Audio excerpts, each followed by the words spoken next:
I kind of think of it as the Eye of Sauron type thing, looking out over the entire country, the unblinking eye, which will be looking at every single thing, and it's also very intelligent. And when the UFO guy puts the ring on, the eye is going to zoom in on that particular location, and the UFOs will pop out. But I feel like what's going to happen in the future is that the Chinese balloons are going to pop out of the AI, but alien UFOs are probably not going to pop out.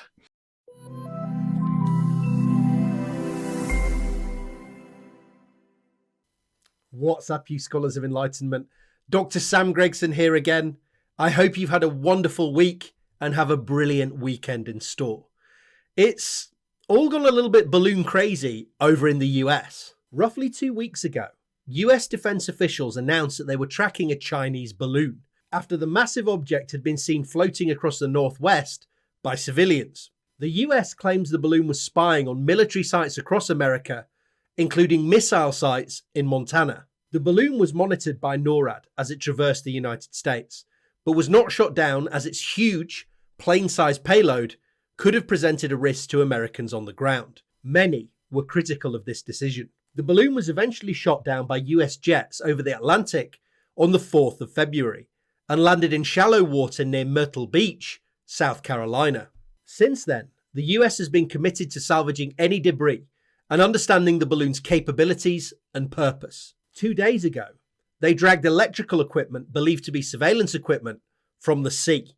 However, investigations are ongoing.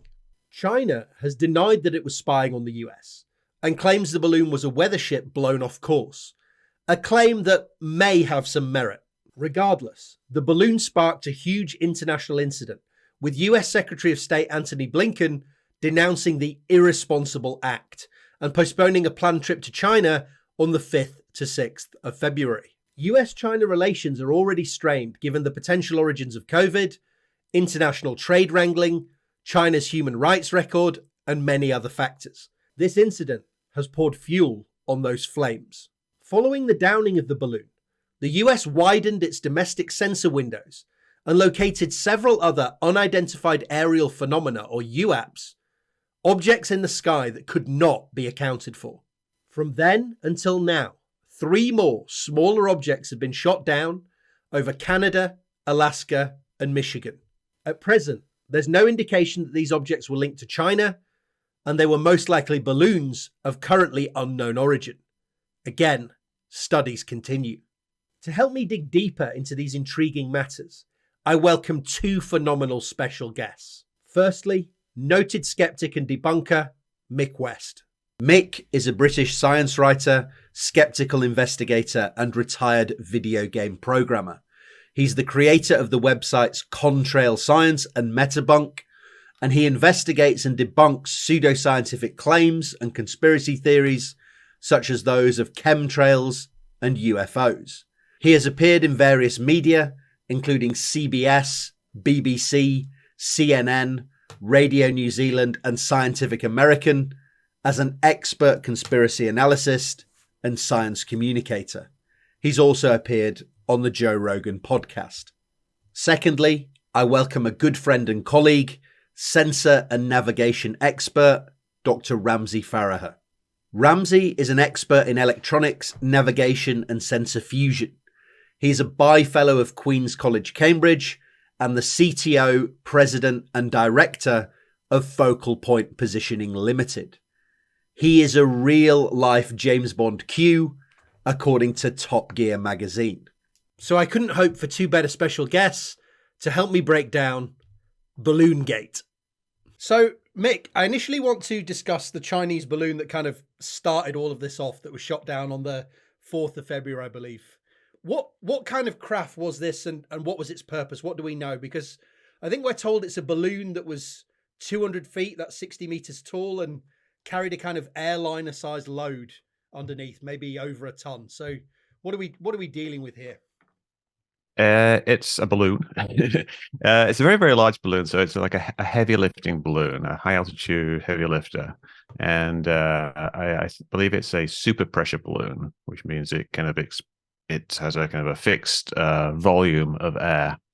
and it has another balloon inside it, which is used as kind of ballast, and they can pump air in and out, and then you can use that to modify the altitude. It's a fairly common kind of design for large balloons, like Google Loon use them. There's another company now that has them floating around above the United States.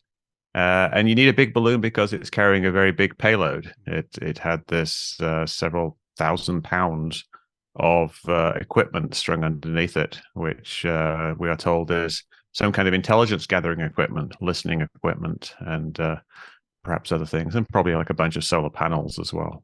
Are we pretty happy now with what we've been told stateside, that it's a spy balloon? That seems to be the general track we're getting. I don't know about happy with it, but I think that it's it's a Chinese quasi-official, at least, balloon.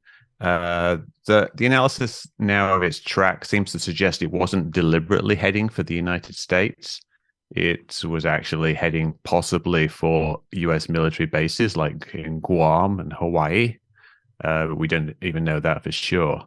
But it certainly is something that could be used for spying, and we don't know exactly what the intent of this particular flight was. Ramsey, that's a nice segue into this. Why are we still using balloons? What's the reason that we're dealing with balloons here? I mean, my naive idea was, we'd moved on to satellites. This was the way we're getting all our pictures of sensitive areas. Why are we talking about balloons? Yeah, it's a good question. It's a bit like some of your t-shirts, Sam. I think if you keep these things in the cupboard for long enough, then they come back into fashion. And I think there's two main reasons in this case. So the first one is we used to fly very expensive planes very quickly, as high as we could, to evade missiles when spying on each other. And then we were chucking stuff into low Earth orbit, which is pretty much what we mainly do now. So you've got these things going over very quickly, giving you a short period of time to look at a certain patch of the land every day for a half an hour or so pass. But of course, the interesting thing about a balloon is it travels so slowly that you're getting a much longer stare at areas of interest, and potentially you could try and do some things to loiter longer if you actually had propulsion on board, or you did clever things with changing altitude to get into different airstreams and things like that. So it's certainly probably to do with longer loiter times than satellites, and potentially picking up stuff that they can't quite pick up with satellites. So from looking at the outside of what we can see, there was a lot of solar panels on there, and it was a big balloon. I don't think that they would have been powering synthetic aperture radars and stuff like that. I think they would have been able to do all of their radar scanning stuff just fine using low Earth orbit satellites, because the sorts of things you're looking at with radars are just if a facility is changing or moving, or if convoys have moved. I suspect it's most likely that what they were doing was attempting to record a lot of radio chatter over interesting areas. So if you're a security guard wandering around a nuclear facility or something using a walkie-talkie, you might not have a encrypted one, or you might be, for whatever reason, not using encrypted comms because you're safely well within your own borders. And it's quite possible that what they were basically doing was trying to listen in on unencrypted radio comms deep within territories, just for intelligence gathering purposes, and see what they could get. And of course, the longer you can loiter and listen, the more likely you're going to pick up something interesting. And they were probably powering the radio equipment to be picking that stuff up at long ranges, and then hoiking it all back over satellite comms so that it was getting transmitted back again. And unless they were doing clever stuff steering those solar panels, it wouldn't be very efficient, right? They can't guarantee it's always looking at the sun. So they probably needed a lot more solar panel area than the power they were actually needing, but they were assuming, it would only be 10 or 20% efficient to charge batteries for overnight and to give them power in the day. So that's the first one, the loiter time. And the second one is the reason it was so interesting and the fuss it's caused, that they got away with it, right? So we'll probably discuss more about this in a minute. But the second factor is all to do with the fact that radars had been set to ignore things like balloons.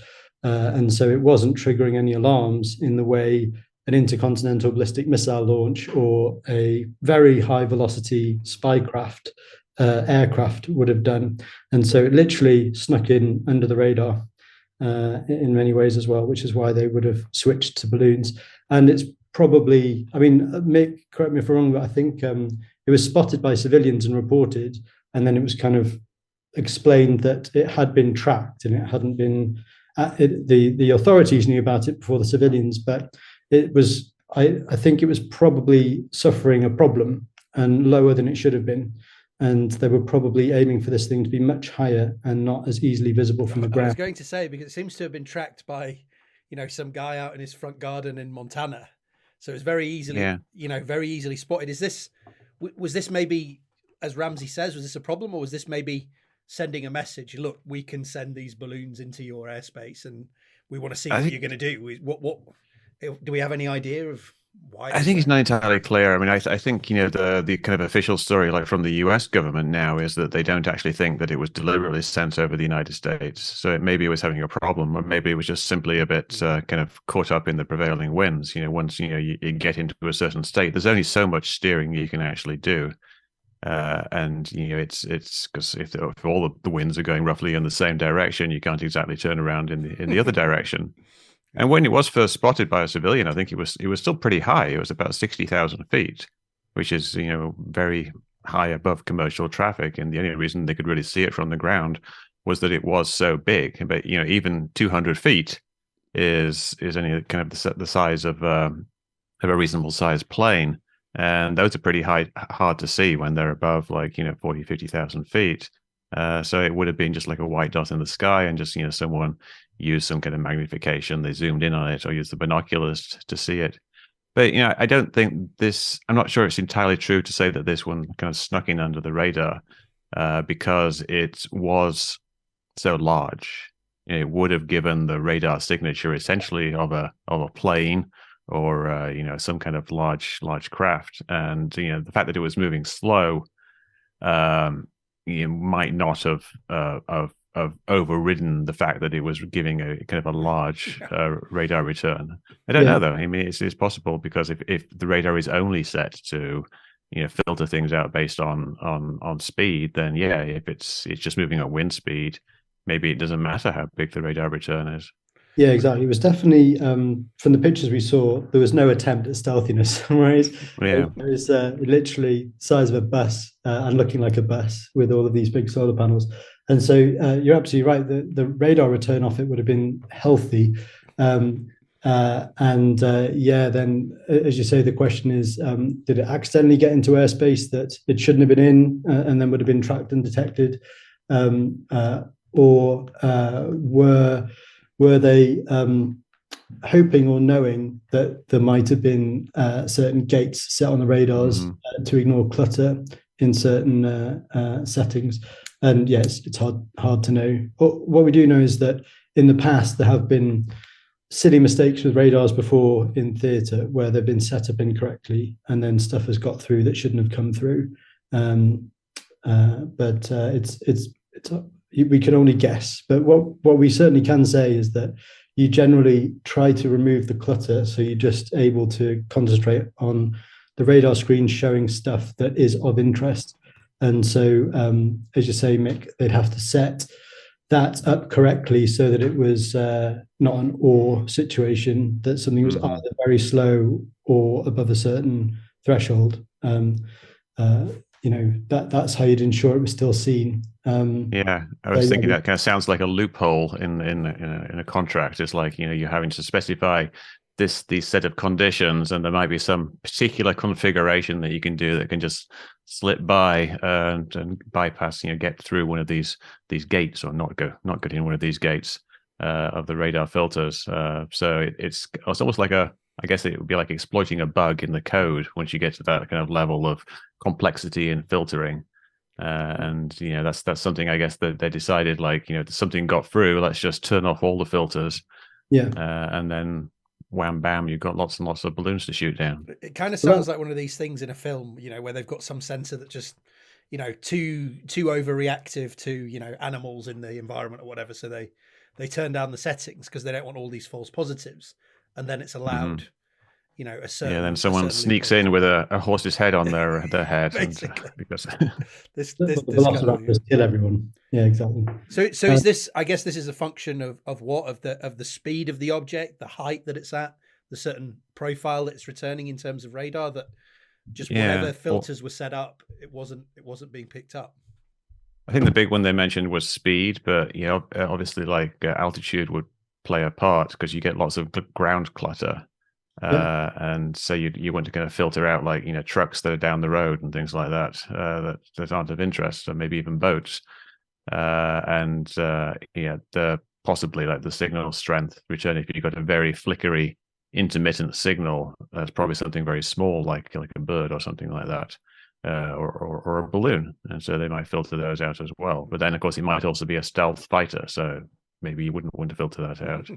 I'm sure there's lots of complicated stuff going on, and as countermeasures get more and more evolved, like radar countermeasures get more and more evolved, they're going to have to rely more and more on advanced algorithms to filter things correctly and ID things correctly, and that's going to lead to counter filtering type things where people try to exploit that algorithm and, like we said, get through in some way. So definitely the sort of laziest way to set these things up is your radar sprays out a certain frequency in every direction, and you watch for what comes back. And when it bounces off stationary things you're not interested in, like mountains and buildings and other things, you get a lot of annoying information back at you at the same frequency you sent out. But all of the stuff that's interesting and fast, like the fighter jets flying around, they Doppler shift the return to a new frequency band. And so if you cut out listening to exactly what you sent, plus a few hertz either side, then on your radar screen, everything static disappears, the mountains go away, the buildings go away, etc. And you'll just see the interesting targets like aircraft flying overhead. So potentially, the risk is that you start down that path and you go, well, all of these school buses and trucks and cars are also annoying. So, most things I'm interested in are traveling faster than 70 miles an hour. Yeah. So static becomes static plus or minus 70 miles an hour, 100 miles an hour or something. Sure enough, you still see airliners, fighter jets, low Earth orbit satellites. What don't you see? A hot air balloon with a bus strung underneath it, toddling along at 25 miles an hour. So that's the risk, right? But as you say, we don't really know. The only hint we've got is that some of the language that's been used has been, we saw the Chinese one, so we turned the sensitivity up, we changed the settings, and then we went back day after day shooting down some other stuff too. And that's where we're getting into the whole aspect of how much of this was actually reacting to objects that also looked dangerous or suspicious versus demonstrating. We're going to come on to that, whether they can shoot something down every day if they really want to. Yeah. So Ramsey, I mean, China is apparently sending these spy balloons out because there was another one, I believe, that was ID'd over Latin America soon after the first one. America is accusing them of sending them all over the world. They've obviously counter-accused the US of flying them over, various Chinese territories. Do nations rely heavily on balloons for spying and other activities? Are there lots of these balloons been sent out all over the place? Not in the current era. And the interesting question is it coming back around because no one expects a hot air balloon no one expects some really antiquated spycraft guy in a suit of armor or something wandering. Yeah, so where we've got to is much cheaper launches into low Earth orbit, hypersonic platforms that are just too fast to shoot down or be aware that they're coming, autonomous drones, and it's really all been about sending out basically an intelligent cruise missile with no payload that toddles over there, does some interesting spycraft and comes back again, and you get to reuse it, and it doesn't get captured. the issue with what we're seeing here is that there was a huge risk that exactly what happened would occur. The balloon would be lost, and so on and so forth. So it is very interesting and unusual. We are not in the era of hot air balloons as being cutting edge of defense spycraft. It's strange to say the least. So, well, I think balloons are kind of had a bit of resurgence over the last decade or so, because there's been various efforts to use them for things that we do use satellites for, like internet. Now we've all got like Starlink satellite, probably put the kibosh on that. But Google Loon's idea was that we could use stratospheric balloons that would loiter over various areas to provide internet to rural areas, and it essentially worked. I mean, they can have lots of balloons, and they're reasonably controllable. And there are actually balloons now that you can track on Google Earth. You go to Google Earth, and not Google Earth, Flight Radar 24. You go there, and you can kind of filter out, I think, using the HAL call sign, high altitude. Don't know what the L stands for. Probably used to be loon. But you can actually see these balloons moving over the United States and all around the world. And so the fact that there are Chinese balloons over various countries isn't necessarily a nefarious thing, because there's this American and European and other balloons, like in various parts of the world and over various countries, because the wind knows no borders, and it's quite easy to go from one country to another. When you're at 60,000 feet, technically it's I believe there's less restrictions on that type of thing. But yeah, it's not that unexpected that we would try using things like balloons, even though they are kind of an antiquated type of thing. We used to, well, not we, the Americans used to use the balloons for spying in the Civil War, back in the 1800s. These were manned balloons, but they would fly up so high enough so they couldn't get shot down, and survey the enemy lines, and then land somewhere and return the intelligence. So it's an old idea that it's kind of being revived with new technology. I think Japan used them for incendiary bombs in the Mm-hmm. Second World War. We've got here, and then widely used by the US and Soviet Union during the Cold War. So it's not so long ago that these things were, quite a part of the intelligence gathering and warfare theatre. And as you say, they seem to be making a little bit of a resurgence. So Mick, over the time since that initial balloon, there's been a couple of weeks have passed by, and the US has now, as we said, changed their sensors. They picked up 3 more objects, which they now believe, I think, to be balloons. So do we have any more information on what these extra 3 were? I believe there's one over Alaska, one over Canada, and one over Michigan. And I think after the security briefing, I believe it was on Tuesday, the idea seems to be that they're all balloons. Is that accurate? Yeah, I think that is accurate, because the President Biden kind of gave an address to the nation, which seems a bit overly dramatic, and said that the assessment of the intelligence, like get the president out and let's have a word. Well, yes, it's quite possibly that. He said the assessment of the intelligence community is that these were commercial or recreational balloons.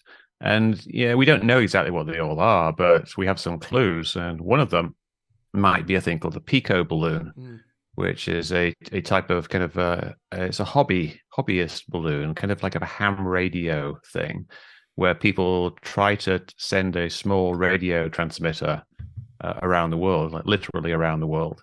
And they use relatively small balloons, like kind of Mylar party balloons. And they have a small payload underneath, which looks kind of like a very miniature version of that Chinese payload. It has like a couple of solar panels on either side and a tiny little circuit board, less than an inch square in the middle. And this contains a very small radio transmitter that's able to transmit the location of the balloon, and you can track it all the way around the world. It's obviously kind of a real fun thing to do for some people. And the description that was given by one of the pilots before he shot down this object was that it looked like a metallic balloon with a small payload underneath, which matches exactly this type of pico balloon. And then there was a specific pico balloon that people had been tracking around the world that was crossing over that area of the Yukon in Canada at that time, and has now gone missing at about the same time as this object was shot down. So that's a pretty strong indication that it's just some guy's fun toy balloon that he was flying around the world for kicks. I believe they've and got not here, actually anything else. what was it? The Northern Illinois Bottle Cap Balloon Brigade, the NIB, and they sent up this the silver party style pico balloon. They reported its last position on February the 10th at about 40,000 feet off the west coast of Alaska. And their modelling suggests that it would have been flying right over the Yukon at this time. Just as you said, about the same time a Lockheed Martin F-22 was shooting at a similar object. So it seems like it's not verified at the moment, but it seems like the Alaskan object might have been that. With the Canada object, again, we're talking about a cylindrical object that looks like a metallic balloon with a payload tethered below it. The Michigan one is apparently maybe a balloon with an octagonal shape with strings hanging off it. So it seems like these are all some style of balloon, Ramsey. Maybe what is that, the octagonal thing? Yeah, the octagonal thing, if you listen to the audio of the guy talking about it, you know, he's saying he's kind of like struggling for words to describe it. Probably because he's not actually that close to it. You can't really get close to things. And if it's just some kind of, balloon that's only like a few feet wide, he's probably still like half a mile away from it for safety reasons. Well, I'm going to call it a balloon. I don't really know what. I couldn't see anything necessarily below. Definitely didn't see it outside of my eyes. Definitely looks like something, there's some kind of object that's suspended in the air. It's hard to tell. It's pretty small. I cannot see it outside of my eyes. 1-1 in the targeting pod. You can see something. I can't tell if it's metallic or what. And there's, I can see like lines coming down below, but I can't see anything below it. 1-1. Looking outside is kind of like a blackish, I'm going to call it like a container. I can't really tell though what the shape is. It's just so slow and so small and you can't see it until you're so close. I don't have to be worried about hitting it before you know it was there. It's almost like a octagonal shape. I'm going to call it a balloon. You can definitely see strings hanging down below, but I don't see anything below it. It's pretty small. I don't know, size of like a four-wheeler or something. And it's probably some type of balloon that kind of looks octagonal. It could be a cube balloon. If you take a cube and you kind of rotate it around, it looks more kind of like hexagonal than octagonal, but one end is longer than the other, so it kind of looks a bit octagonal. So if someone wasn't quite up on the polygons, they might call it octagonal. And he said, literally, verbatim, his words were, "It looks kind of octagonal. I'm going to call it a balloon." Yeah. So from his perspective, he thought it looked like a balloon. It was just one that was octagonal shape, and you had strings coming off it, which balloons do sometimes. So yeah, I think the likelihood is that was another balloon, and the third one, the cylindrical one, also a balloon. Yeah, there's pico balloon sites where they show how you can make a pico balloon using space blankets. It's a very cheap way of making it. You take these space blankets, which are just these very thin mylar, metallic coated mylar blankets, and you tape and glue them together with lightweight tape and a bit of glue, and you can get a very large, relatively large, car-sized cylinder, and you then you inflate that appropriately, and you've got your slightly heavier lifter. So everything we see about these three objects is entirely consistent with balloons. And I think the big mystery really is, why haven't more things been shot down since? Yeah. That's sort of where I was coming around before, right? I think it's possibly more a demonstration that it's easy for them to go and shoot things down if they want to. Because I think you're absolutely right, Mick. I think there would have been many, many, many candidates for them to go up each day and hit if they were just interested in shooting down slow-moving balloon-sized and shaped objects they could find floating over North America, because there would have been a huge number. One of the most impressive things about this if they did shoot down that Pico balloon, was that they managed to shoot down that Pico balloon. I mean, never before in the sort of requirements and specs for a Generation 5 fighter jet is shoot down something the size and speed of a party balloon. You know, we're not. That's outside the envelope. It's quite impressive. Quite impressive thing, yeah, right? Yeah, exactly.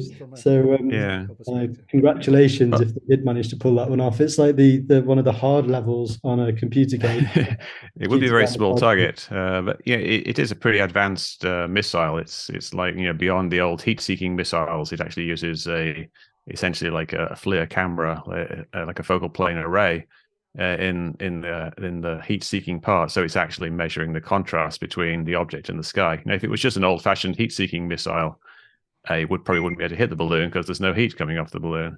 Yeah. But because it has this kind of camera type thing, probably some advanced, reasonably advanced computer in there, it sees a picture of the balloon and very quickly, it's probably working at 1,000 frames per second or something like that. Yeah. To get there, and it will home in, but and perhaps even just the turbulence of it passing might have been enough to pop the balloon. What kind of thing did they probably hit this with? Because you'd imagine if you want to do some analysis afterwards, and Ramsey, we talked about this a little bit this morning. You don't, and it doesn't look like when they shoot this thing down that there's a big fireball and all this kind of thing. It just kind of pops the balloon. Did they hit this with some sort of, you know, non-explosive round to try and just kind of pop the balloon, bring it down, and keep the equipment intact? As Mick was saying, that the highest probability of success munition to use is an optical based one, for the very reasons Mick was just saying. Highest resolution, most likely to guarantee hitting a small target. There's a historical event from decades ago when a balloon escaped here in the UK, and it was drifting over towards Russia, and we didn't want it to get there and cause any problems, and we scrambled the fighter to go and shoot it down, and they used over 1,000 rounds, and it didn't sort of burst in a comedy fashion at all. It just turned into a flying colander, and still didn't come down at the rate they were hoping. So you have to use the right tool for the job, basically, and it looks like they used a big expensive one in this case. Yeah, they used a Sidewinder AIM 9X, which is a $400,000 missile to take down a 25-cent balloon. But they. What was that about asymmetric warfare, Ramsey, that we were talking about before? Yes, exactly. It's cheap stuff. This is actually exactly what's happening in Ukraine right now. They're using balloons. Russia is using balloons as decoys. So the anti-missile defenses are tricked into homing in on these balloons with radar reflectors underneath them. So cheap things like balloons can be used for decoys. But here I think one of the reasons that, like Ramsey said, is that it's actually surprisingly hard to actually shoot something down with a gun and bullets from a plane, is you have to kind of line up with the object and fly towards it and get fairly close to it to have any effect, which can be dangerous for the pilot. And then you've got all these bullets flying around in the sky, which are going to come down somewhere. And these are not lightweight bullets. These are cannon bullets, which are heavy objects. You'd be spraying those all over the countryside.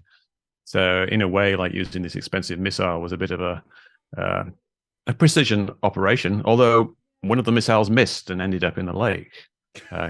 So it's $400,000 down the drain or whatever. Yeah, and I think like what Ramsey was saying earlier about them doing a demonstration of their ability to shoot things down. I'm not sure if that's true. I mean, I kind of feel that's kind of giving them more credit than they deserve. I kind of feel like they actually thought that something was going on. I feel like they think that there was actually the possibility that these actually were spy balloons, and it was just kind of bounced around between the decision makers as to what we should do, and they were giving people options, and they were saying, well, it's probably nothing, but Mr. President, if you want, we can shoot it down. And Biden or his advisors or whoever was probably thinking, well, I kind of looked weak with that first thing with a So yeah, I'm going to shoot that down because it might be a spy balloon. But other people were probably like, it's obviously not a spy balloon. It's just some kind of, whatever. We see them all the time. But then, eventually the message kind of got through to everybody that these things were probably benign objects and we shouldn't be overreacting like this. But yeah, it's not clear. Obviously not clear what happened. Yeah, I think the second object they shot down, as in Chinese balloon, and then the next one, I think we're reading that the argument was that it was in in a threatening height and lane, commercial, right? maybe in commercial 20,000 feet. It was at 20,000 feet. Yeah. So, but it's just hard to speculate, isn't it? Because so is this just them trying to look busy after they've kind of been embarrassed over that initial balloon? So it's like, look, just shoot 3 things down, and then people will look happy, because they had this thing drift across the country, didn't they? And a lot of the Republican lawmakers were saying, obviously they're going to do their partisan thing and say, oh, we look really weak. This thing's just floating across the country. Why are you letting this go on and on?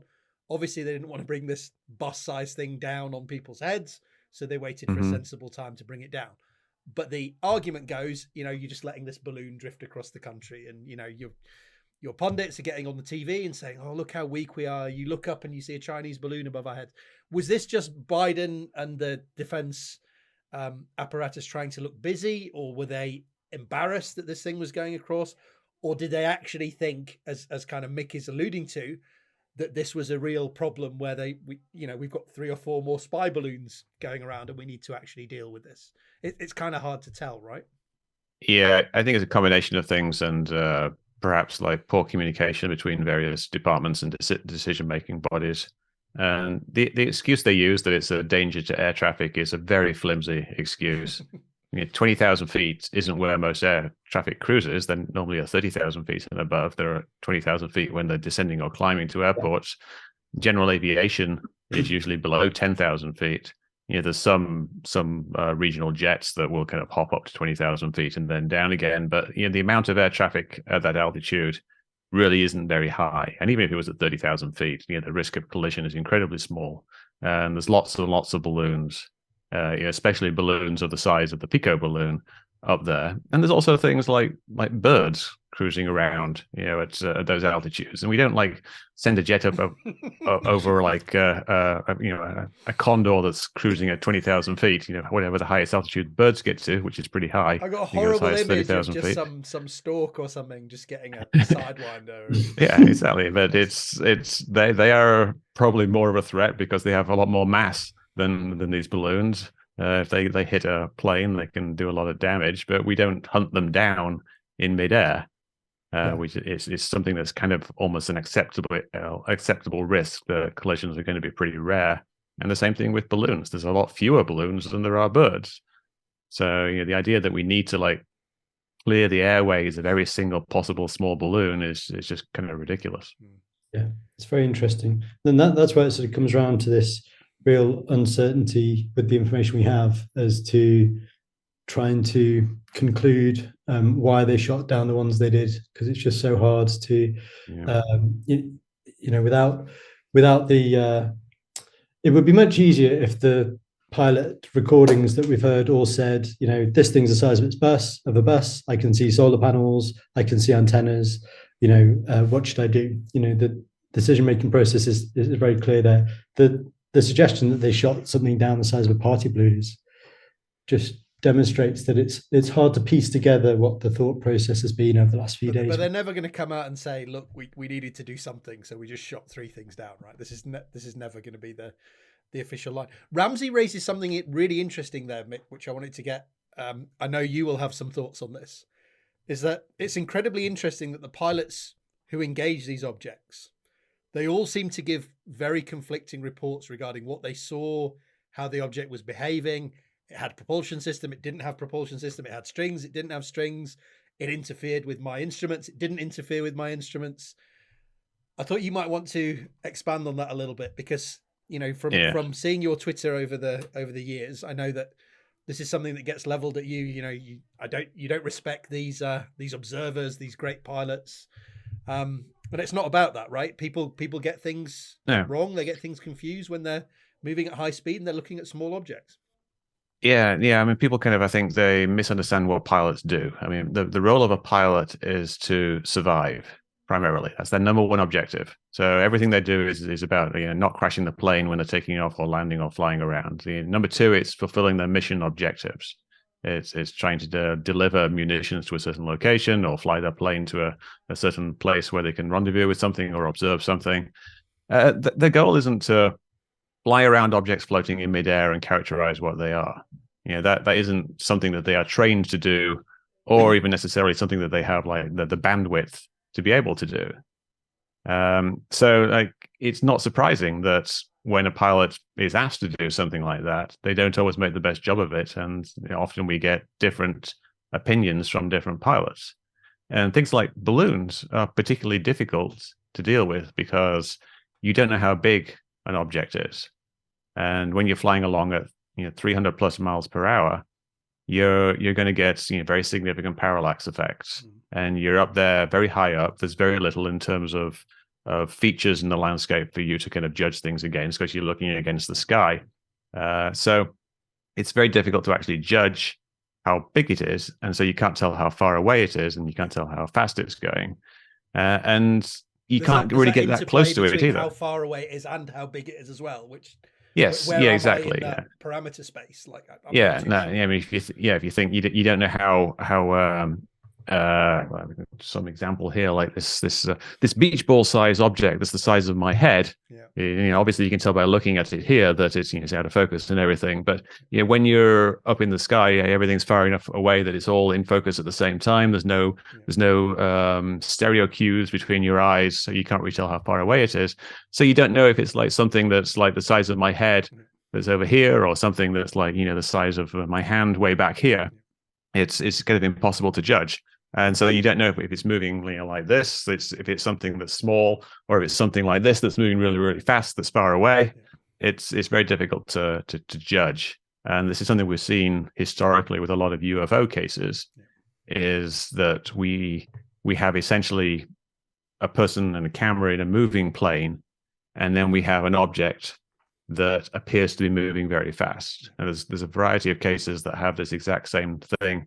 And because the observer or the camera person, and even us later, don't know how big this object is, we don't know how far away it is, we don't know how much of the motion comes from the motion of the plane, it's very, very difficult to judge. So it's not at all unexpected that we'd get different opinions. But I think it's great that we kind of get this more first-hand demonstration that this is actually the case, and it might throw some light on these older cases that people rely upon eyewitness testimony from the pilots too much.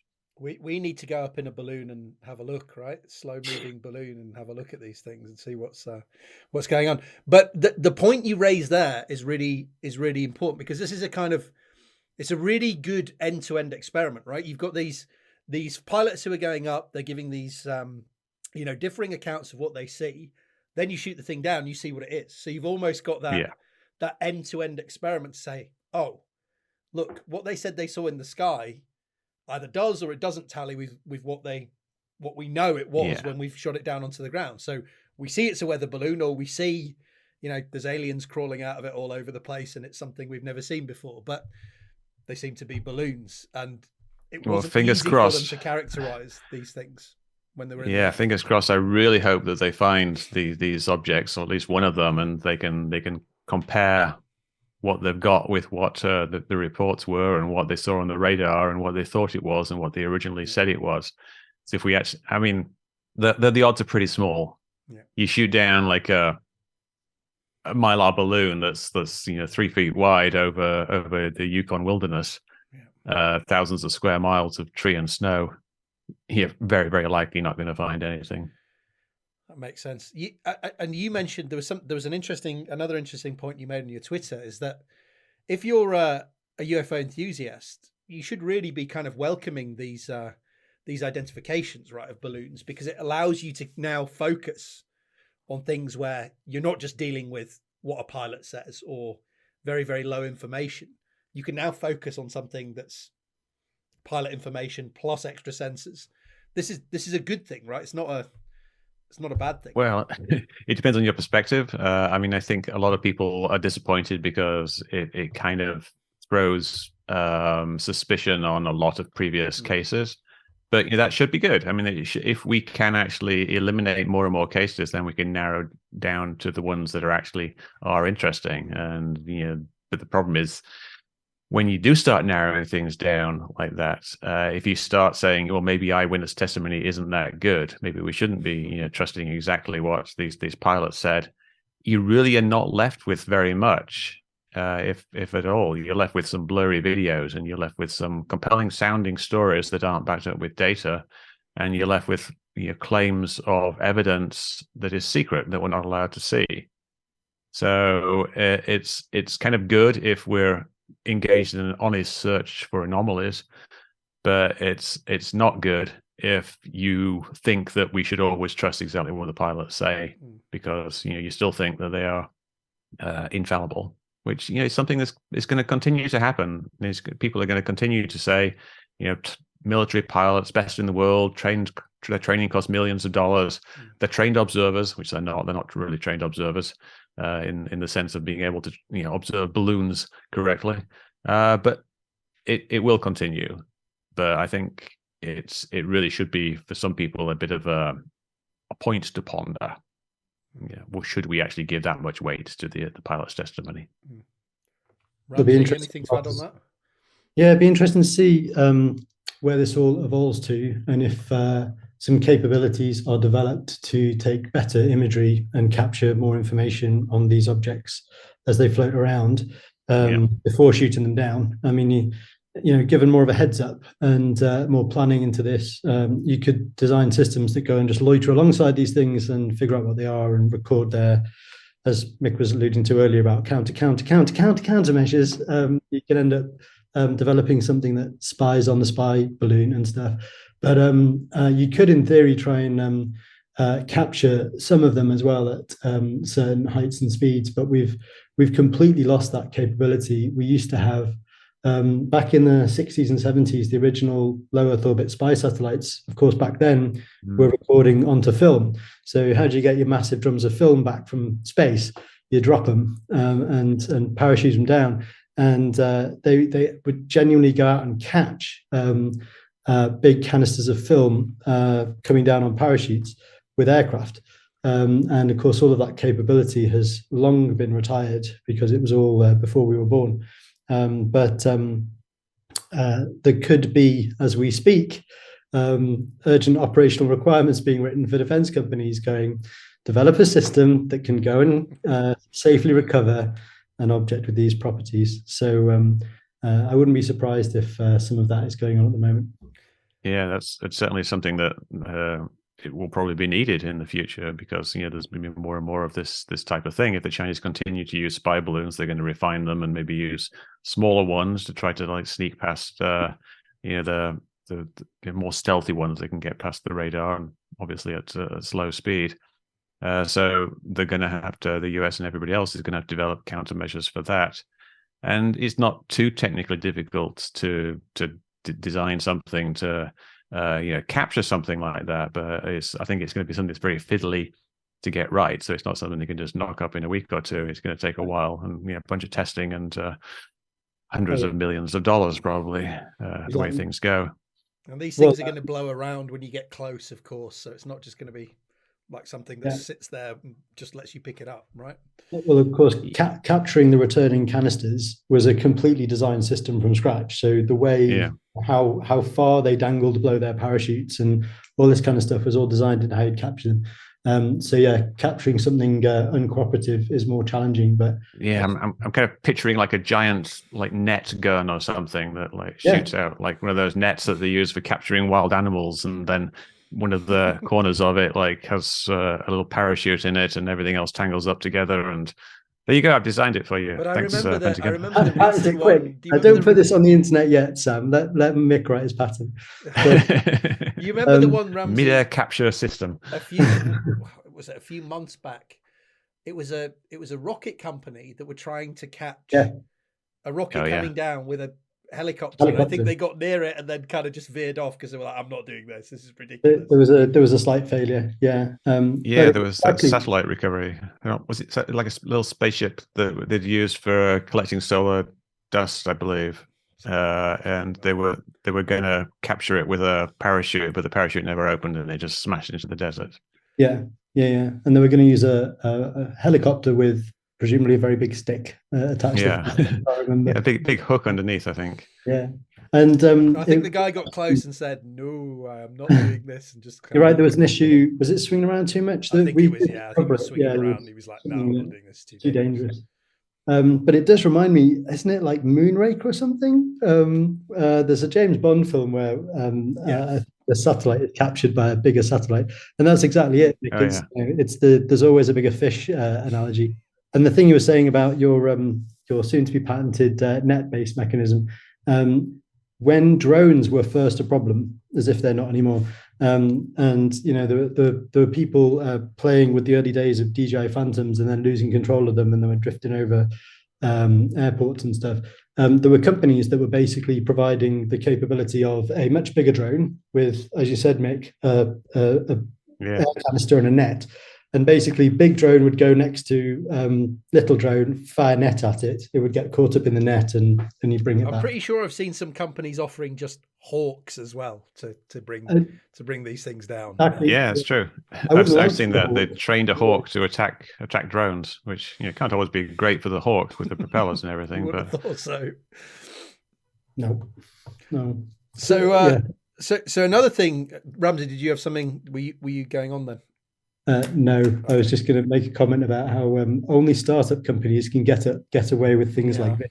Proposing a hawk should bring down like Neuralink in the monkeys and stuff. Exactly. But no, sorry, go ahead, Sam. So Mick, some have been claiming that obviously this was to be expected, that the extraterrestrials are involved in some capacity with these objects. We've had the US General Glenn Van Herk said that we're not ruling anything out. He's the commander of the North American Aerospace Defense Command. We had the White House press secretary, Karine Jean-Pierre, saying that we didn't have any indication of alien involvement. What have you seen on the UAP Twitter regarding? Well, I think that the general not ruling things out is just kind of just standard covering your bases thing. Science, right? You never want to rule everything out. I always say when I'm investigating any UFO case, I make a list of possibilities and I keep everything on the list and never take anything off. Just some things are at the bottom of the list because they're highly improbable. But if you start chopping things off the list, there's always a possibility you might miss it out on that possibility because it might be the real one, but it doesn't mean anything to say that they haven't ruled something out, simply because it's literally impossible to rule out aliens. But a lot of people seem to jump on that and flip that kind of burden of proof. Don't they? Oh, well, they haven't ruled it out, so, well, hey, it's X probability, or it's 50-50, or... Yeah, well, that's the other aspect of it, is that there's lots of very hopeful people in the UFO community. And for a variety of reasons, people in the UFO community really want some evidence that UFOs are something amazing, and particularly that they are alien visitors. And so they always jump upon these kind of nuggets of possibility, and they hang on to them. If there's any possibility that it might be some kind of strange alien craft, they'll keep going. I mean, right now, there's lots of people who still think there's a possibility simply because Biden only said the best assessment of the intelligence community is that it is balloons. He didn't say the intelligence community has proven it as balloons.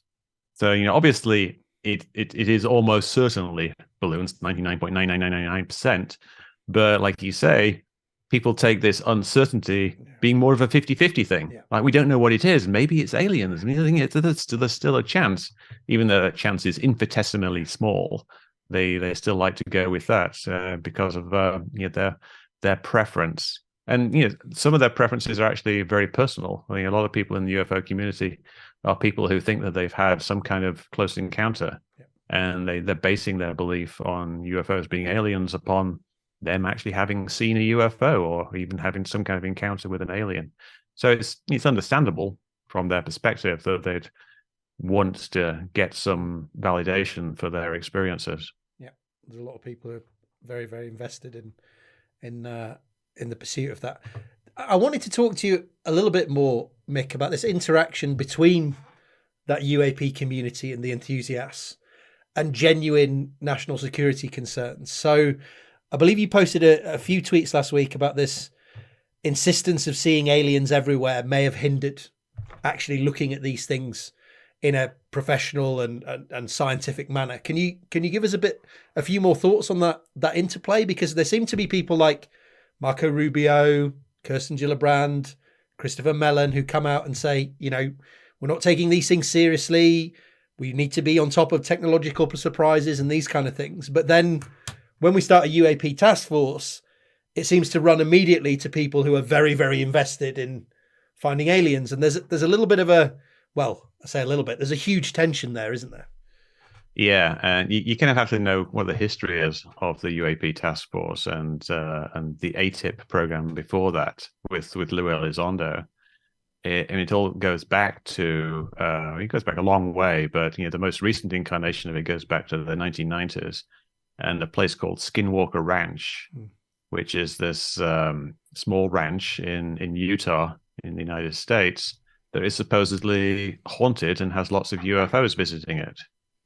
And this ranch was acquired by a millionaire property developer from Las Vegas called Robert Bigelow, who was really interested in ghosts and the paranormal and life after death and UFOs. And he was convinced that this ranch showed that. And he was friends with Harry Reid, a big politician in the United States. And somehow they managed to convince him that there was something to this. And they got people from the Pentagon starting to visit this haunted ranch. And based on some spooky experience that the people from the Pentagon, the person from the Pentagon had, they decided they were going to start this essentially UAP task force back then, the Advanced Aerospace Technology Investigation Program, ATIP, or ORSAP was the original name of it, something similar, Advanced Aerospace something, as a cover to investigate the spooky goings on at Skinwalker Ranch. And this went on for a few years, and the effects of it kind of linger still. The subject of UFOs isn't taken seriously within the Pentagon, I think, because of this association with this kind of stupid haunted ranch thing that's going on. Haunted ranch thing, which still exists, and it's now a TV show on the History Channel. The new owner seems convinced that it's still haunted. And they're still spending money investigating it. And one of the stars of that TV show, Travis Taylor, who plays a very excitable redneck scientist. He used to have a show called, I think, Redneck Rockets or something like that, where they would build various rocket experiments. He appears on the show as someone who's very credulous about UFOs and very credulous about supernatural, and he thinks that there's a portal, some kind of wormhole hovering above the ranch, and that there's various spooky things happening, and that the strange health effects from these mystical things that are in the ranch, all this kind of stuff. Travis Taylor ended up being the chief scientist of the first UAP task force. I think we might have seen a little video with him, Ramsey, didn't we? I'm sure we watched. He sat on a couch talking about this at some point. Yeah. I seem to remember. Yeah, him and his boss, Jay Stratton.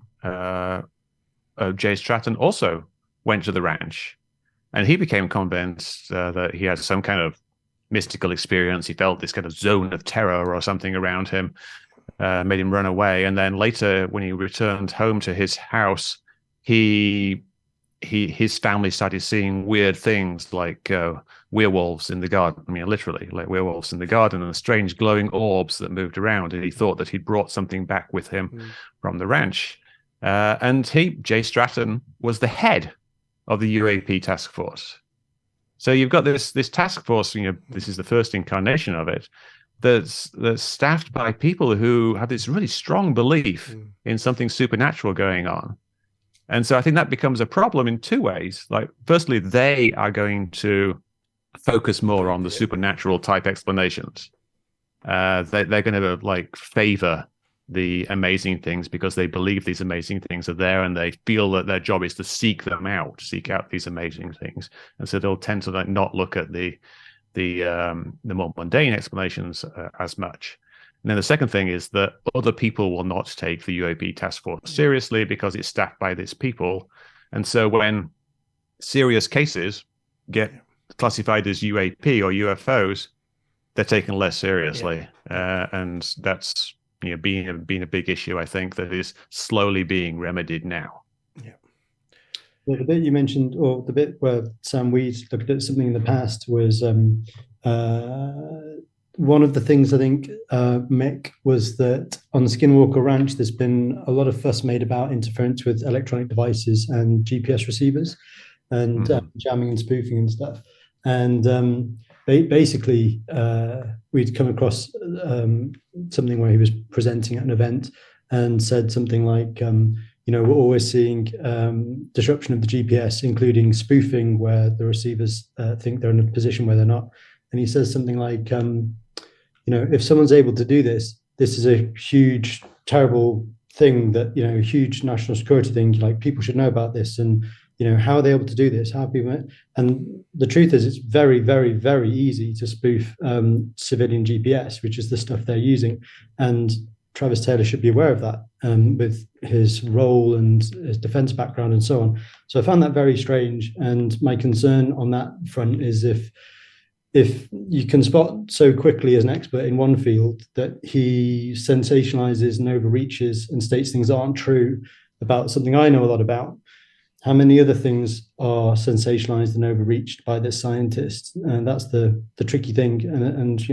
And we've joked about this a little bit before, Sam, and you've played in this space a bit yourself. Any scientist who's encouraged to get involved with TV is encouraged to sort of become a bit sensationalist, aren't they? So it's a challenge. I mean, run a YouTube channel, right? You've got to get your hooks. Sometimes, you've got to be not lie, but you probably have to make things sound a bit more interesting than maybe they are on an everyday basis. So I completely understand that. There seems to also be, Mick, a kind of, I don't know, but within the defense apparatus, there seems to be a willingness to kind of almost embrace this idea that it might be aliens because it brings more funding, it brings more scrutiny, it allows maybe more projects and analysis to go forward. But it doesn't come without the downsides, because then, as you say, maybe you cheapen it, maybe people don't take it as seriously over time. You can't play both sides of those at the same time, right? I really don't think, from the Pentagon's perspective, the money aspect of it is a big deal. Okay. I think if they wanted to get more money, it's quite easy for them to point out much more real and credible threats than UFOs. If they start bringing up UFOs and the possible alien thing, they're not going to get many people to take them seriously. So you don't think this is give us money, we need all this, there's aliens flying not around, from the Pentagon's perspective. No, I don't think that's true. But I think there are other players in it who are money related, like money motivated. People like these people who run TV shows. They want things to sound like they are aliens. But there's also like kind of a curious phenomena of UFO startups now in the States. There's a few companies that have sprung up, kind of claiming that they're going to exploit the UAP space. They're going to actually do things that'll make money by studying UFOs. There's one called Quantum Generative Materials, which has raised millions of dollars of investor funding, that thinks that they're going to use AI to generate new types of materials based on observations of how UFOs perform, which just sounds like complete nonsense, really, because we don't really have any good observations of UFOs other than they move really fast and they can stop on a dime, things like that. You can't really use that as input to doesn't sound like that AI gives you metamaterial model. Much on the bonding and annealing properties of these materials. Okay, but yeah. And then there's another one called Enigma Labs, which is basically setting up a database of UFOs, and they're going to use AI to filter out which ones are the real UFOs, and then they plan, I guess, to sell this AI to the government, so the government can use it to spot the real aliens. There's one called Merged Point, which is set up by Ryan Graves, who is the pilot who kind of blew the whistle on all the East Coast sightings of things, which were probably mostly balloons. And he set up a company and a podcast again to kind of exploit his expertise in UAPs, and do things like investigate new technologies based on how UFOs work. So there's a whole bunch of these people moving in to exploit the space, and that requires the government to take it seriously. So that requires the government to actually believe that UFOs are a significant national security threat, and that they're not just simply things like balloons and drones. They're actually something amazing and incredible, and they defy the laws of physics, and that we need to study them because of that. So there's people with a very vested interest in lobbying the government to do exactly that. So it's not at all a kind of a neutral investigation from the government's part, because they've got all this external pressure on them. Lobby groups. There was, Ramsey, one that you might be interested in. I saw, again, Mick, on your Twitter, tweet from Steve Greenstreet, who was saying that previous reports of quote unquote UFOs off Virginia turned out to be these Chinese radar jamming devices, which are basically this, Ramsey, these cubes within a balloon, which just turned out to be radar jammers. Now, it looks like, Mick, maybe those went into the bin of, these are UAP, where actually the sensible, easy explanation seems to have not been carried forward, because maybe it was interfered with this idea that it might be a UFO, or it might be something more sensational. So maybe a tangible example there where, things got sensationalized and perhaps not carried through in the most sensible scientific manner. Yeah, the radar jamming thing, like the cube in a sphere thing, isn't a radar jammer; it's a radar reflector. Sorry, radar reflector. Just gives you a target. But they did actually say there were radar jammers. Where that ties in to the UFO thing is that some pilots have reported very kind of jittery and inconsistent radar returns, as if their radar had been interfered with. So that might be the type of thing. And of course, the radar targets is a thing like I mentioned earlier in the Ukraine-Russian battlefield. The Russians are using radar targets tied to balloons as decoys.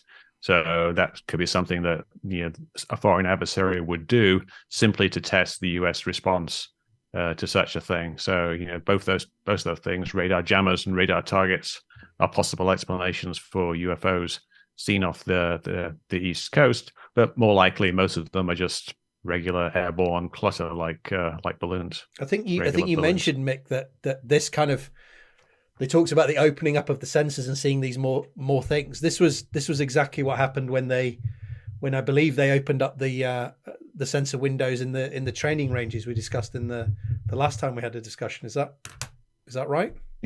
Well, not exactly. What happened was they actually got new radar. I think the old radar that they had in the nose cone of the FA-18, this is the plane's own radar. They have a very small radar thing inside. They used to have a radar dish which would scan, physically move left and right. But now they've got like a phased array thing. So it's this flat panel that sits in there, and it's much much easier to like zip beams of radar in any direction instantly. And they said that as soon as they switched over from the old system to the new system, they started picking up these new targets like all over the place. Yeah. And I think the most likely explanation for that isn't that they coincidentally, the aliens arrived at the same time, or that the aliens were invisible to the old radar. It's just that they're now picking up something that's benign. It's like balloons that were there that didn't really make the cut with their crappy old radar, but now they've got a much more sensitive radar. It's picking up more things, and perhaps they just needed to adjust the gates the other way on those radar. Yeah. So that's a nice segue for you, Ramsey, because I was going to say, what's the so to end on a kind of uplifting note, what's the path forward here? So how can we better handle these things that are occurring in our skies? Obviously, people are concerned about these 3 or 4, incursions in American airspace, however dangerous they might turn out to be. How can we stop ourselves having these technological surprises and these things that just seem to pop out of nowhere when we change the sensors? What's the positive path forward for our defense systems? Definitely asking the right people the right questions and not jumping to sort of conclusions too quickly, because these things are a really good case in point, right? So as you just said about the cube within a sphere, the first time I heard the cube within a sphere, I just thought, well, it's probably a corner reflector for radars, which is probably what this thing is. That's why you would put an inverted cube inside a balloon so that it would reflect radar back very well. And similarly, it's no surprise at all when you swap out a directional physically beamforming dish that is physically protected from information coming this way when it's looking that way. When you replace that with a scanning array, there's no protections anymore in the directions you're not interested in. So when you're trying to look over there, energy still floods in from that way and hits your array and can still get in through side lobes and give you ghosts and strange behavior and stuff. So one of the main things is, make sure when you get your exciting new toy, you've read the manual, in effect. By providing the data as much as possible to as wide a range of scientists as you can, you're more likely to get the one that can turn around and go, oh yeah, that's this particular patent from that particular guy or girl. So I'd say sharing lots of information with the scientists and engineers that might have actually been part of developing these things themselves is one way to help answer the question, what could these strange things be that we're seeing on our sensors? Mick, what do you think? It seems like the best way forward, if you're an extraterrestrial, you're a non-human intelligence person, it seems like the best thing you can do is get as much data as you can, rule out all these, adversary threats, all these things that are just balloons, and then you can go after what's left, which might actually be interesting, right? Yeah, and I think the way to do that is going to be using artificial intelligence. I think, what the issue we have now is that it's just too much information for 1 or 2 pilots in the plane to handle by themselves. Already they've got like a bunch of help from their instruments, and that's why we have things like filters to filter things out. But with artificial intelligence, you can essentially get way better filters. You're not just simply doing a hard cut of things on either end of a spectrum. You're actually looking at every single thing, and you're using complicated analysis techniques very, very rapidly to try to determine if something is an interesting target or not. And that's going to be something we'll see a lot more of in the future, and probably is something that the military has been working on for some time, but will be highly classified, of course, so they can't talk about it. But that's going to be the type of thing that they will do. And I think this is something they'll be able to apply to things like the ground-based radar as well. And they can also use it to the historical records of that ground-based radar. They record the raw radar. They'll be able to kind of trawl through that using new artificial intelligence algorithms and see if there ever was anything that was anomalous in the past. So I think this, I kind of think of it as the Eye of Sauron type thing, looking out over the entire country, the unblinking eye, which will be looking at every single thing, and it's also very intelligent. And when the UFO guy puts the ring on, the eye is going to zoom in on that particular location, and the UFOs will pop out. But I feel like what's going to happen in the future is that the Chinese balloons are going to pop out of the AI, but alien UFOs are probably not going to pop out, which could be an interesting development for ufology. To see where that goes. Ramsey, anything to add?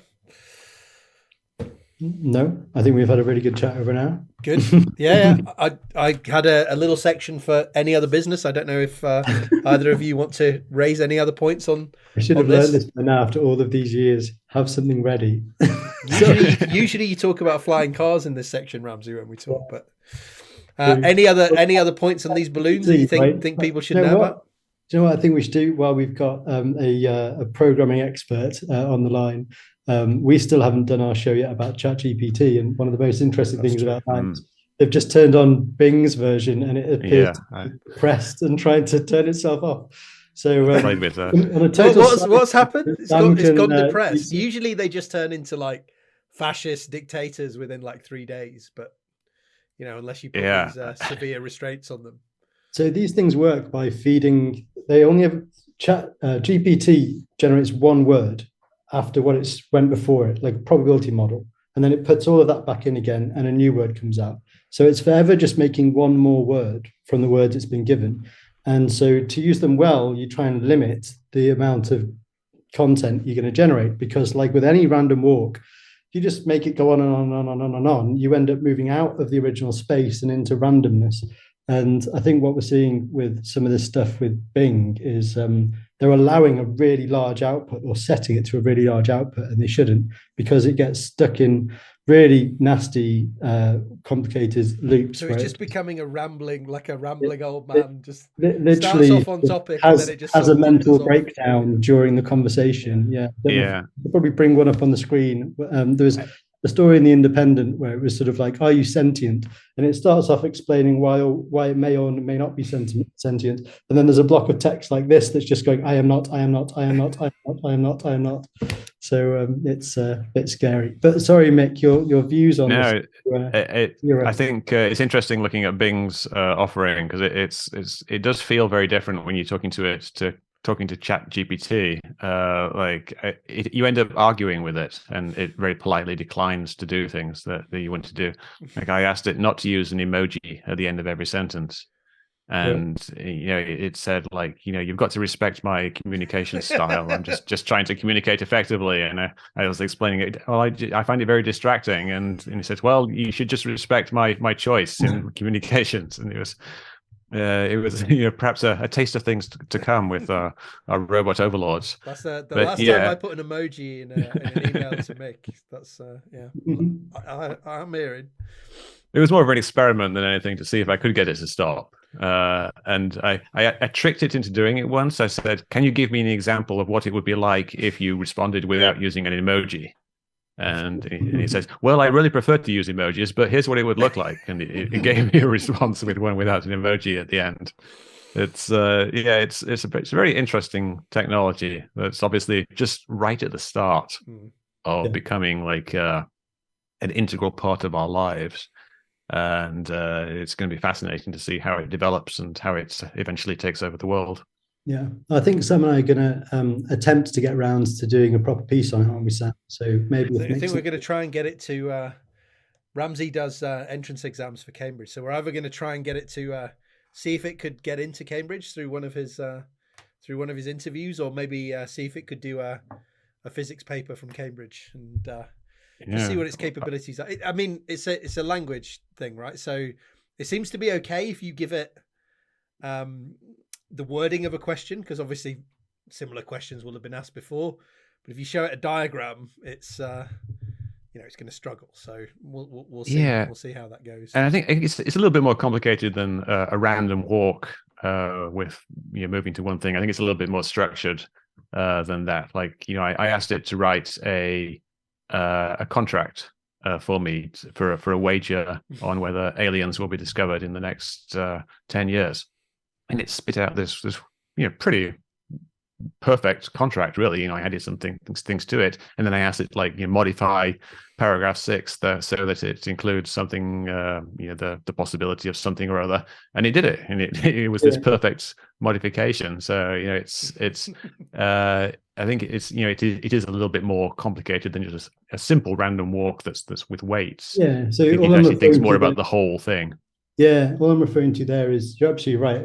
Every time you give it some starting information, it enters into its search space of knowledge around that and starts to look up the most likely next word to give you based on what you've asked. But just like with a human, if I said to you, tell me about what you can do this weekend in 20 words, or if I said, tell me what you're going to do this weekend in 2 million words, there's going to be a lot of rambly guff at the end of the 2 million words. And it's more if it's instructed internally to give very long answers, even if the answer is actually very short, then you get into ramble or repetitiveness or guff, just like I do when people give me the mic for too long. Yeah, I asked it once to give me 20 reasons, like I think why aliens exist or something like that. It actually did pretty well. It gave me 20 quite good, distinct reasons. But I think if you asked for 100 reasons, it would become rather repetitive. But it would still give you 100. Or if you said, give me 20 reasons, each one being a page long, you'd experience the guff generation that I'm referring to. And I mean, I've not played with the Bing one at all, actually. I've just seen the reports on it.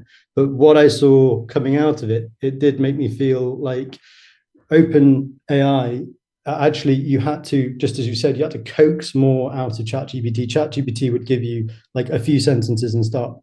But it looks like, for whatever reason, the Bing version is being set up to be overly verbose. And that's why it's generating chaos towards the end sometimes of what it's saying. I think being that they're kind of they want to incorporate it into search, and so when you ask it a question, it says like searching for something, then searching for something else. So I said, like, what's Mick West's take on the alien invasion, and so it says searching for Mick West, searching for alien invasion, and then synthesizing answer. And it gave me an answer, actually, I think, based on actual internet searches. But yeah, which is different to ChatGPT, which is based entirely upon the language model it was trained on. I think back in 2021. So it's very limited in its information sources, whereas Bing can actually pull in things from the internet. Yeah, and this problem is a classic computer science problem of the stopping condition, right? So how does the algorithm know when to stop? There is no, when all you're doing is predicting the next word based on the previous words, there's no natural stop in some senses. These sorts of bounds are still things we have to put in order for them to actually be applied. But yeah, you're right. The original, the famous ChatGPT supposedly wasn't hooked up to the internet, but it did have new knowledge. Like, did you see what happened if you asked it who the CEO of Twitter was? And it would kind of give you Elon Musk as an answer sometimes versus Dorsey. And that was so that I believe that was coming about because as users were using ChatGPT, while its own training had ceased in 2021, all of our engagements with it here in 2023 were going through human-aided fine-tuning processes. So it was how, as you were playing with it and going, no, I don't think that's right, it was fine-tuning the parameters in the neural net. And so basically connecting up Elon Musk and Jack Dorsey, both the CEO of Twitter, even though it hadn't been trained that way, and therefore it would get confused because it's learning after both ways. But it's learning without understanding.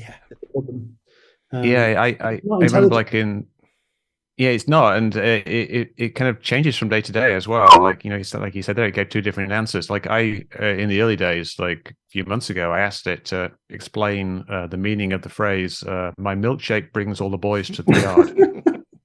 And it gave me a wonderful explanation. And, I wish I'd copied it because the next time I asked it, it gave me a crappy explanation.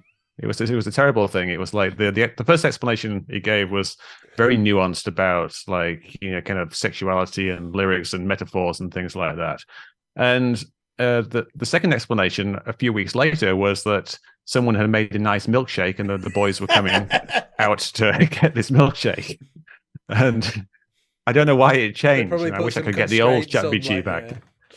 Yeah. This is all to do with the way generative transformers work. So the real quick answer is it uses a random seed. So you give the information and it also generates a random number, which is then used through a generative process to do exactly this, to add some variation to how it moves through its connections as to the probabilities of the next word and stuff. But yeah, it's very clever because that's how it gets to be useful, right? It wouldn't actually be that useful if it's purely deterministic. Just like all of the AI image generators would be no use if they just give you this picture of the same pineapple every time you ask for a pineapple. That's one of the cleverest things I think around this part of the tech. They train they train these systems to go from the training data to noise. So they recognize how you can add noise to make an image turn into full noise. And then when you run the neural network in reverse, you make new random noise and you get a new pineapple out the other end. It's very, very clever. Yeah, that's fascinating. So Mick, as we close up, what's the is that bet going ahead? Because I saw it. I think somebody wanted to bet you £10,000 that aliens would appear in the next 20 years or something. And then when you didn't want to take £10,000, that was evidence of how far we've come, and that you were scared. I think you were running scared. Yeah, that was the contract that I asked ChatGPT to write for me, because really? well, we better try to make this fairly airtight. So I got it to write the contract, and I just modified it because some of the descriptions weren't entirely airtight. But I think we're going to settle on $1,000 over 10 years if he can get 80% of the world's scientists to have a consensus that aliens are visiting us. Are there odds on that, or is it just straight up? No, it's even money, which seems like a pretty good bet to me. But because he wanted to talk about 100 to 1 or 1,000 to 1 or something, I think he was talking. He said he thought that normally such a bet would have those odds. Yeah. But he's a rich guy. I think he's an investment banker at Thiel Capital, so he's got the money, and I don't think I'll lose. So you're also not a bookie taking lots of money from people all day long on funny odds, are you? So it doesn't quite work like that. Yeah, odds are an interesting thing at the individual decision making level. Yeah. They don't work. The contract was quite well put together for ChatGPT. I would have never guessed, but you said you fine tuned it. Yeah, but you try ChatGPT. Let's say just write a contract doing this, and a lot of it's kind of boilerplate stuff, like the severance of the one clause does not mean something else. Transfer to heirs and whatnot. But yeah, it's quite good. And then you can ask it to modify individual paragraphs to be more airtight and include things. It's surprisingly good.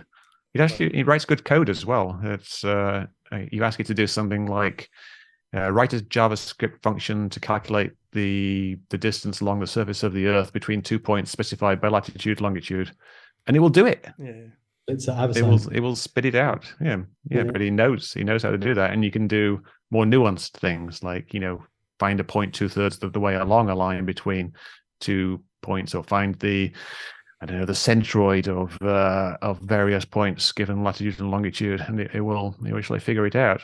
Saves me having to go to Stack Overflow constantly. Yeah, and he comments the code really nicely. Gonna have to take a look at that. Right, thank you very much, gentlemen. I think we've wrapped it up nicely.